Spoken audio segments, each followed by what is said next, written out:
इस्लाम में महिलाओं का क्या मकाम है? ये एक ऐसा सवाल है जिसके जवाब अक्सर हमें सुनी सुनाई बातों या गलत फहमियों से मिलते हैं। तो आज हम इन सब से हटकर सीधे इस्लाम के जो मूल ग्रंथ हैं उनमें झांक कर देखेंगे कि असल में महिलाओं के अधिकारों के बारे में क्या कहा गया है। इस्लाम और औरतें, ये दो शब्द जब भी साथ आते हैं तो एक सवाल हमेशा खड़ा होता है। क्या ये धर्म महिलाओं पर जुल्म करता है या उन्हें आज़ादी देता है? दुनिया में देखें तो हमें दो बिल्कुल अलग अलग तस्वीरें नजर आती हैं। तो फिर सच्चाई क्या है? चलिए आज इसी को समझने की कोशिश करते हैं।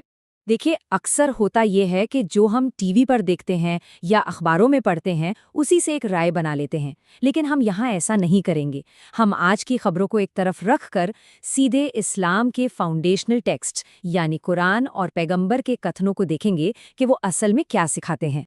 लेकिन इन अधिकारों को ठीक से समझने के लिए हमें पहले उस दौर में चलना होगा जब इस्लाम आया। बात हो रही है 7वीं सदी के अरब की, जिसे जाहिलियत या अज्ञानता का युग भी कहते हैं। तो आइए देखते हैं कि उस वक्त महिलाओं के हालात असल में कैसे थे। सोचिए जरा, उस दौर में बेटी का पैदा होना ये खुशी की बात नहीं बल्कि अक्सर शर्म की वजह मानी जाती थी। और बात सिर्फ इतनी ही नहीं थी, कुछ कबीलों में तो इससे भी कहीं ज्यादा भयानक होता था।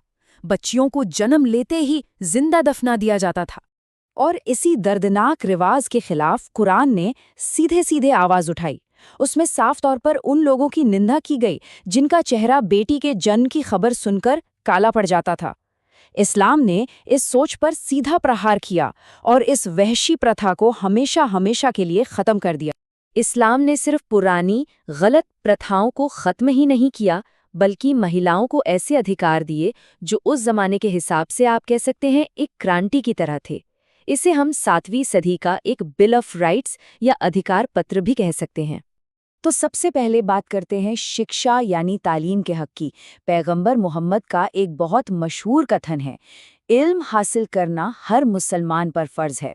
अब यहाँ गौर करने वाली बात यह है कि हर मुसलमान कहा गया है, मर्द या औरत का कोई फर्क नहीं बताया गया।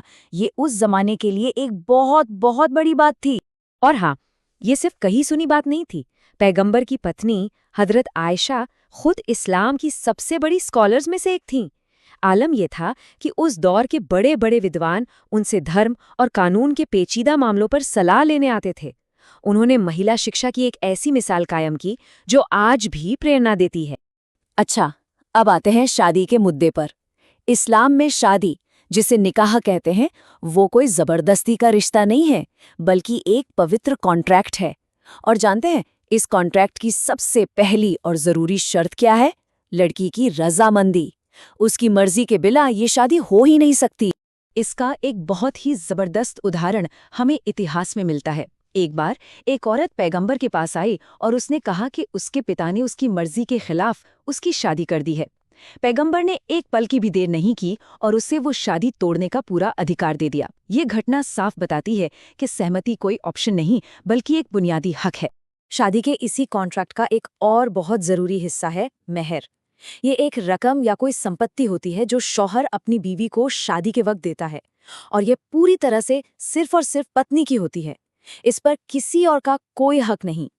ये उसे शादी के पहले दिन से ही एक तरह की फाइनेंशियल सिक्योरिटी देता है। और मेहर की ये बात हमें एक बहुत बड़े अधिकार तक ले जाती है, संपत्ति का अधिकार। अब जरा इस टाइमलाइन पर नजर डालिए, ये वाकई चौंकाने वाला है। एक तरफ 7वीं सदी का इस्लाम जो महिलाओं को अपनी प्रॉपर्टी रखने, विरासत में पाने और उसे अपनी मर्जी से खर्च करने का पूरा हक दे रहा था, और दूसरी तरफ पश्चिमी दुनिया जहां औरतों को ये अधिकार पाने में 19वीं सदी तक का इंतजार करना पड़ा, यानी पूरे 1200 साल का फर्क। इन सभी अधिकारों की लिस्ट में शायद सबसे जरूरी है सम्मान का अधिकार। एक दफा एक शख्स ने पैगंबर मोहम्मद से पूछा, मेरे अच्छे सुलूक का सबसे ज्यादा हकदार कौन है? पैगंबर का जवाब सुनिए। उन्होंने कहा, तुम्हारी माँ। उस आदमी ने फिर पूछा, उनके बाद कौन? जवाब फिर वही था, तुम्हारी माँ। उसने तीसरी बार पूछा, और फिर कौन? पैगंबर ने तीसरी बार भी कहा, तुम्हारी माँ। और जब चौथी बार पूछा गया तब उन्होंने कहा, तुम्हारे पिता। यानी माँ का दर्जा पिता से भी 3 गुना ज्यादा बताया गया है।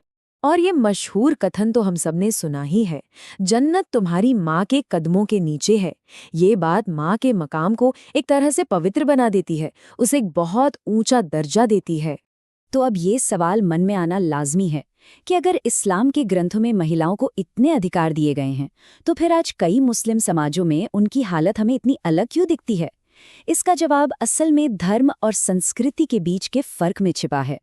इसे ऐसे समझिए, एक तरफ है धर्म के मूल ग्रंथ जो शिक्षा, संपत्ति, सहमति और सम्मान जैसे अधिकार देते हैं, और दूसरी तरफ है उस जगह के सदियों पुराने रीति रिवाज और पितृसत्तात्मक यानी मर्दों को ज्यादा अहमियत देने वाली परंपराएं।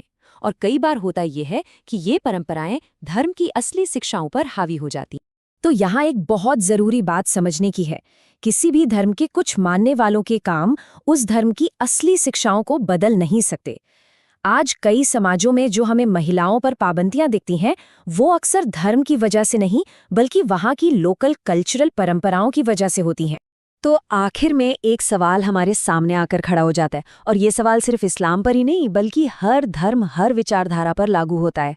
सवाल ये है कि किसी भी आस्था का मूल्यांकन उसके मूल ग्रंथों, उसकी असल शिक्षाओं के आधार पर किया जाना चाहिए या फिर उसके कुछ अनुयायियों के कामों के आधार पर। ये एक ऐसा सवाल है जिस पर हम सबको सोचने की जरूरत है।